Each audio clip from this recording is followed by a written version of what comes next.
1938-yil 4-oktyabr O'zbekiston tarixida musibat bilan eslanuvchi kun. Qonxo'r diktator Iosif Vissarionovich Stalinning qattol rejimi ostida millionlab insonlar surgun qilindi, qamaldi. Millionlab insonlar esa shunchaki otib tashlandi.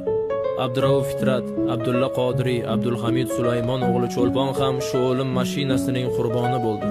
Aytishlariga qaraganda, o'sha paytlarda haddan ziyod ko'p insonlar o'limga hukm qilinganidan, yozuvchi va shoir Cho'lponga navbat kelganida jallodlar o'qlari tugab qoladi va bu inson qiyofasidagi iblislar shoirni bolta bilan chopib tashlaydi. Qarsaklar chaldi o'zbek, Cho'lponni boltalashdi, pashshalar gulzorimda ari bilan boltalashdi.